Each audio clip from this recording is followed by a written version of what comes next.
Pemirsa, konflik kepemilikan lahan antar pengusaha perkebunan dengan masyarakat di sekitarnya memang bukan merupakan masalah baru di negeri ini. Konflik semacam itu merupakan warisan masa lalu, bahkan sebelum Indonesia merdeka. Usaha perkebunan merupakan usaha penting yang dapat memberikan keuntungan besar bagi pemerintah kolonial Belanda saat itu. Untuk menguasai lahan-lahan potensial, pemerintah kolonial melakukan penguasaan secara paksa atau menerbitkan undang-undang yang dibuat secara sepihak. Masyarakat tradisional yang tidak memiliki dokumen kepemilikan lahan terpaksa harus kehilangan hak milik mereka yang sudah dikuasainya secara turun-menurun. Namun setelah proklamasi kemerdekaan Republik Indonesia, nasib masyarakat tradisional atas kepemilikan lahan mereka tidak kunjung berubah, bahkan hingga era reformasi. Itulah sebabnya sejumlah anggota masyarakat yang berada di sekitar kawasan perkebunan mengajukan uji materi terhadap Undang-Undang Nomor 18 Tahun 2004 tentang perkebunan ke Mahkamah Konstitusi. Dan berikut liputannya.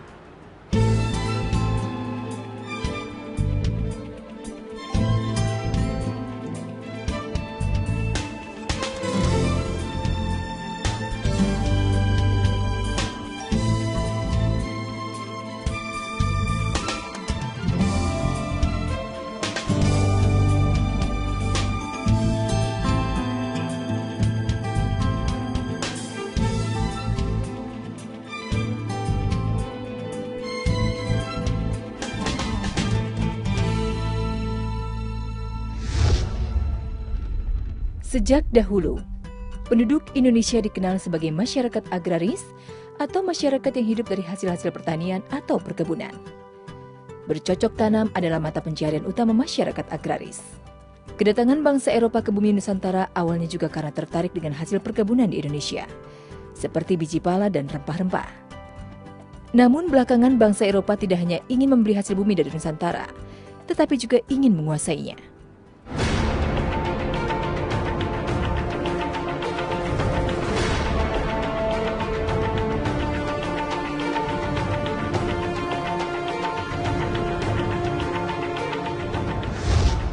Misi perdagangan bangsa asing itu ke Nusantara lalu disertai dengan pasukan bersenjata dan berusaha menguasai tanah Nusantara. Setelah melihat bumi Nusantara yang subur, bangsa Eropa terutama Belanda lalu mengembangkan sistem perkebunan berskala besar. Sejak zaman penjajahan VOC, Hindia Belanda, Indonesia merupakan wilayah yang mempunyai kesuburan tanah yang sangat bagus untuk tanaman komoditi ekspor. Itu sebabnya melalui HR-PAH yang bersumber dari Undang-Undang Agraria Kolonial yakni Agrariswet 1870 dengan politik domain verklaring telah memfasilitasi investor luar negeri. Jadi secara hukum mereka investor asing datang ke Hindia Belanda legal adanya. Dan itu memberikan keuntungan yang luar biasa pada negara, tetapi petani tidak. Setelah Indonesia merdeka, tanah yang ditinggalkan penjajah Belanda diambil alih oleh negara. Sementara itu, masyarakat adat yang wilayahnya diambil alih oleh penjajah masih tetap hidup dan ada beserta peranata hukum adatnya. Pemerintah Republik Indonesia lalu mengakomodasi hak-hak mereka atas tanah melalui Undang-Undang Pokok Agraria.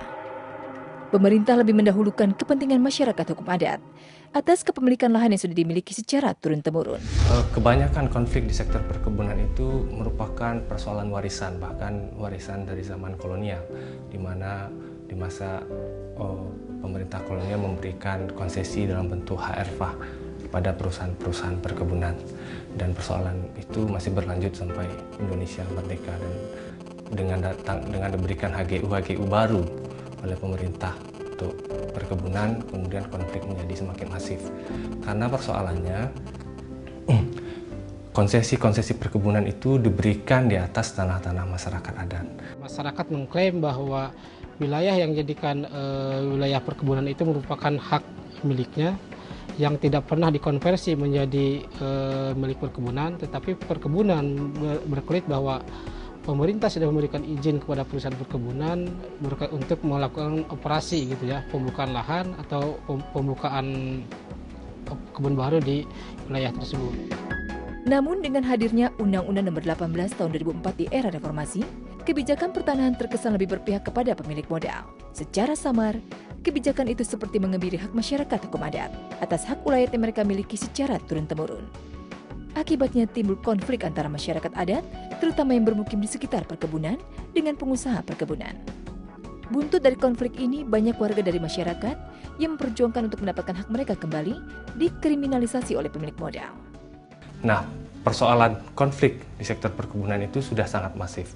Teman-teman di Sawit Watch misalnya mencatat ada 660 konflik di sektor perkebunan berkaitan dengan kelapa sawit. Kemudian dalam skala yang lebih luas, Badan Pertanahan Nasional mencatat ada 13.000 konflik, ada 13.000 kasus di sengketa berkaitan dengan pertanahan, termasuk di dalamnya persoalan-persoalan perkebunan. Tiap tahun ada peningkatan gitu ya, konflik antara masyarakat petani dengan perusahaan-perusahaan perkebunan gitu ya, terutama di wilayah Sumatera dan di Kalimantan.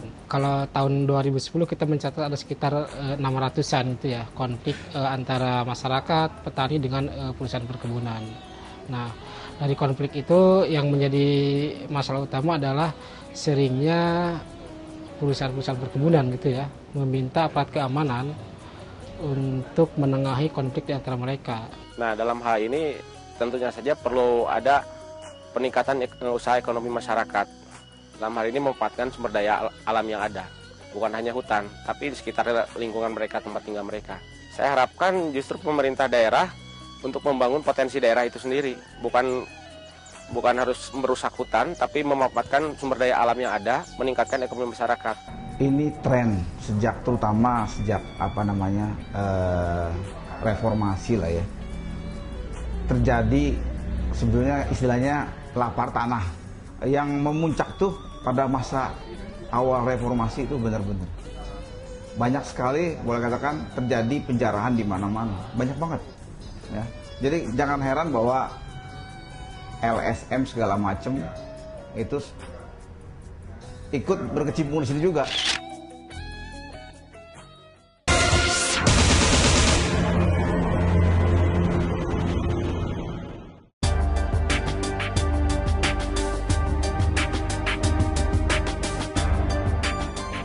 Sejumlah pasal dalam Undang-Undang Nomor 18 Tahun 2004 dianggap dapat menjadi sarana bagi perkebunan untuk mempertahankan haknya dengan mengabaikan hak masyarakat adat yang juga diakui dalam konstitusi kita.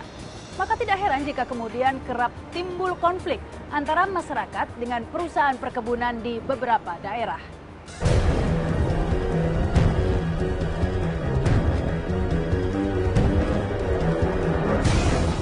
Konflik-konflik yang terjadi antara masyarakat dan perkebunan seringkali berakibat pahit bagi masyarakat. Mereka dikriminalisasi, ditangkap aparat keamanan, dan diadili secara pidana.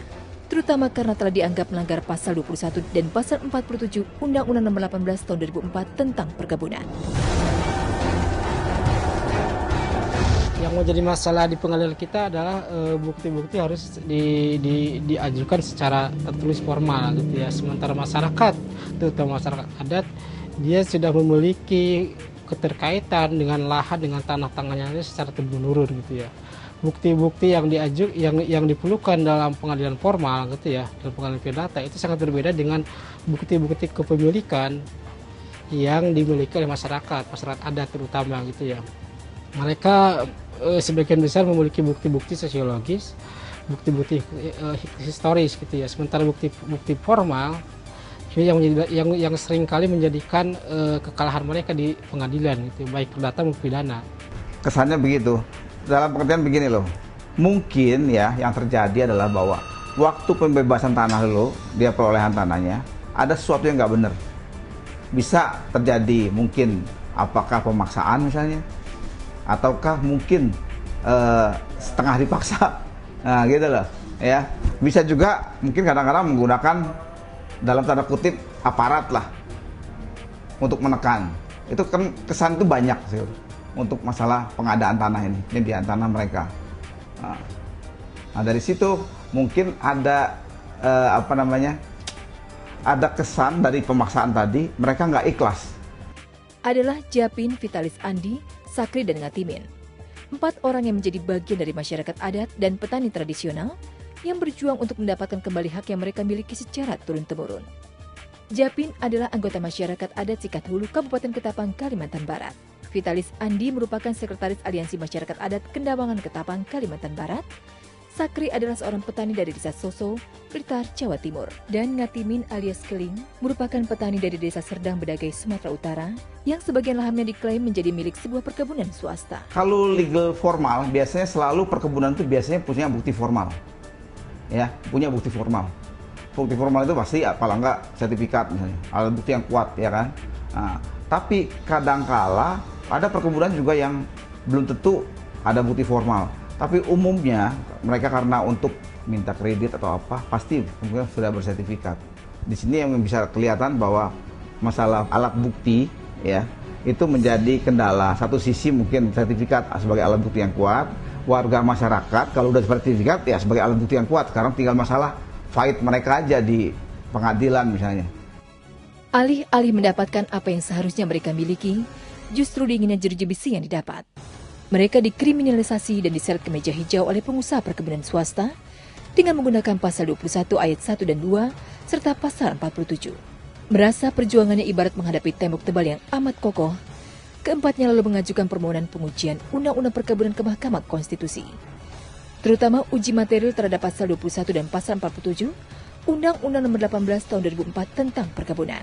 Pemohon beralasan, tindakan yang dikategorikan dapat menghambat dan merusak perkebunan dalam pasal 21 dan pasal 47 tidak jelas dan terlalu luas, sehingga tindakan para pemohon yang berjuang mendapatkan haknya kembali dapat dikategorikan sebagai tindakan kriminal. Rumusan-rumusan tersebut yang tidak jelas, tidak mudah dipahami, dan tidak dapat dilaksanakan secara adil ini berpotensi untuk disalahgunakan secara sewenang-wenang, baik oleh pengusaha maupun perusahaan perkebunan.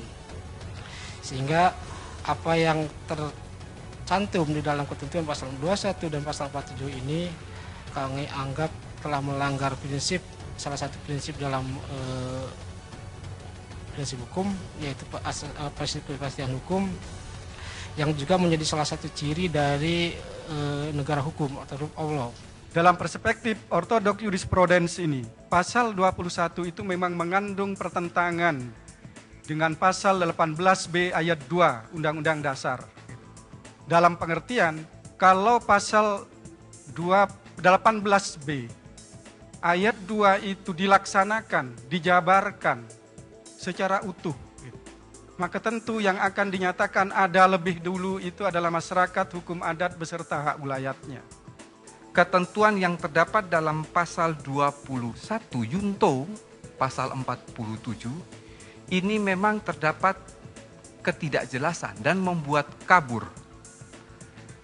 Tegasnya, ahli ingin mengatakan bahwa sebetulnya pembentuk undang-undang gagal memformulasikan rumusan delik. Nah, paradigma pembangunan nasional yang sampai sekarang masih dianut itu adalah economic growth development.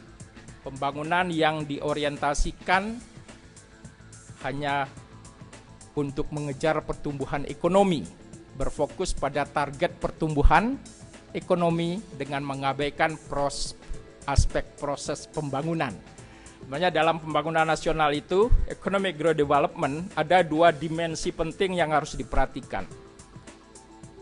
Paradigmanya menurut saya tidak salah, tetapi harus dilihat ada dimensi target dan dimensi proses. Nah, yang selama ini yang saya cermati, termasuk juga dukungan hukumnya, lebih mengutamakan dimensi targetnya dan mengabaikan dimensi prosesnya, dan itu akan berimplikasi juga pada produk-produk hukumnya.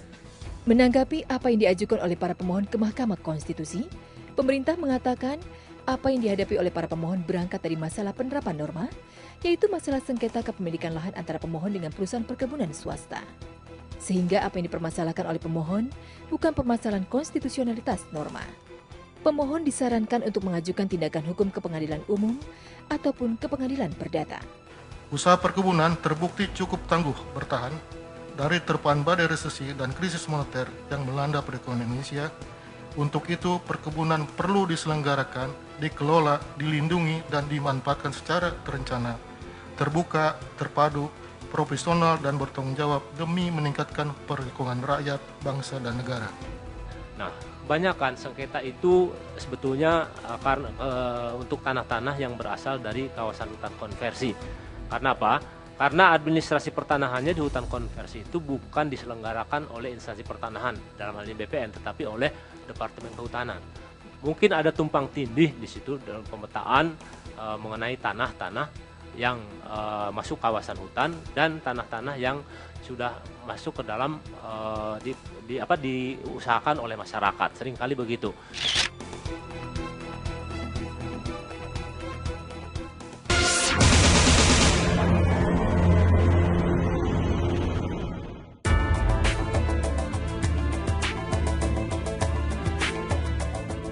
Mahkamah Konstitusi menyatakan sejumlah pasal dalam Undang-Undang Nomor 18 Tahun 2004 tentang perkebunan bertentangan dengan Undang-Undang Dasar 1945 dan tidak mempunyai kekuatan hukum mengikat. Mahkamah Konstitusi mengabulkan permohonan pemohon untuk seluruhnya dalam putusan yang dibacakan pada 19 September 2011 lalu.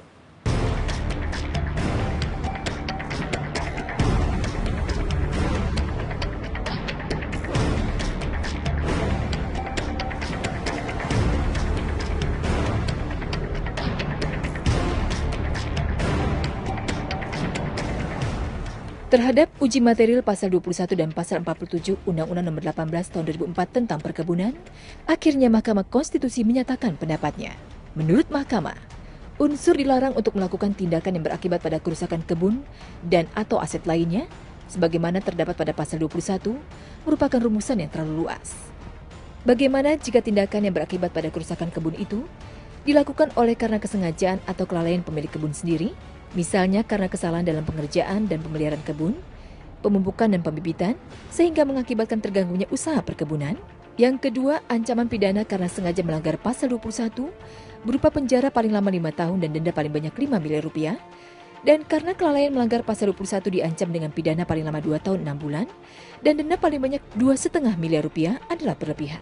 Karena konflik yang timbul merupakan sengketa keperdataan yang seharusnya diselesaikan secara keperdataan dengan mengutamakan musyawarah. Karena alasan itulah, Mahkamah Konstitusi mengabulkan permohonan para pemohon. Konklusi. 1. Mahkamah berwenang untuk memeriksa, mengadili, dan memutus permohonan aku. 2. Para pemohon memiliki kedudukan hukum atau legal standing untuk mengajukan permohonan aku. 3. Permohonan para pemohon beralasan menurut hukum. Amar putusan mengadili, menyatakan mengabulkan permohonan para pemohon.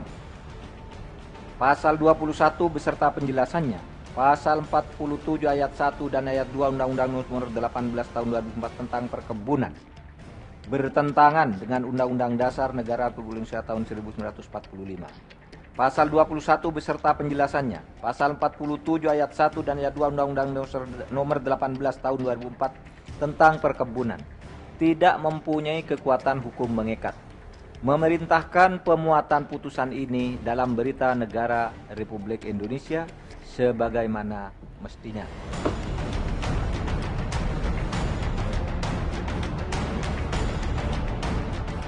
Ini mencerminkan bahwa memang Mahkamah Konstitusi memiliki pandangan yang sangat luas, yang sangat jauh ya, berkaitan dengan perlindungan dan pengakuan hak masyarakat dan petani pada umumnya gitu ya.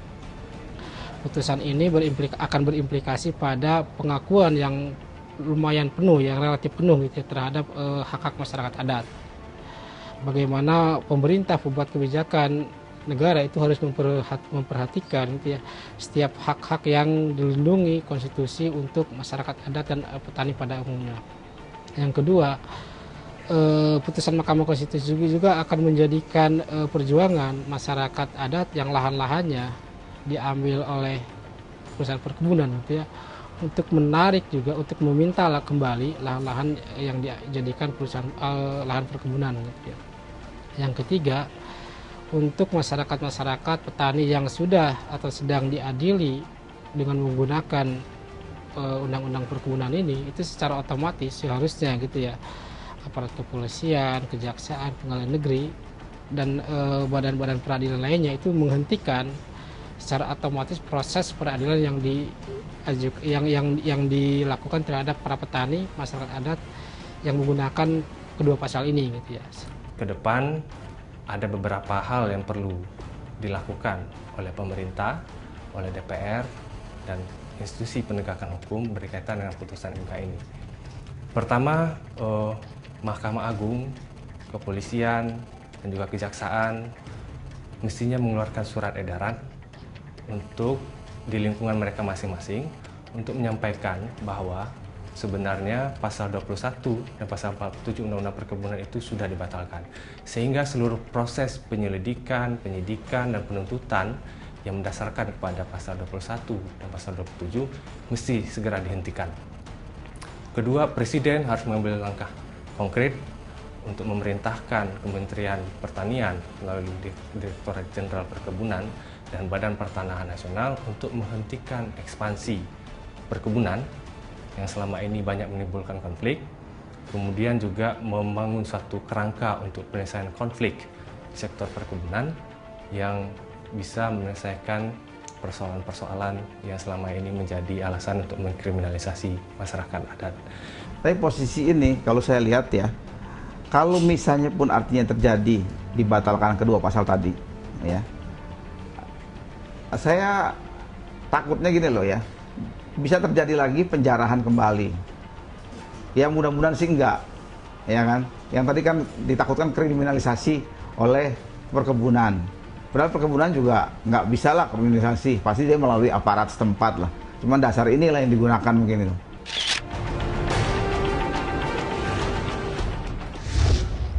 Pemirsa, dengan adanya putusan Mahkamah Konstitusi terhadap uji materi Undang-Undang Nomor 18 Tahun 2004 tentang perkebunan, diharapkan hak-hak masyarakat maupun perkebunan itu sendiri lebih terjamin, sehingga konflik yang melelahkan tidak terus terjadi. Saya Rahma Sarita, sampai jumpa dalam MK Files berikutnya setiap Sabtu sore. Salam konstitusi.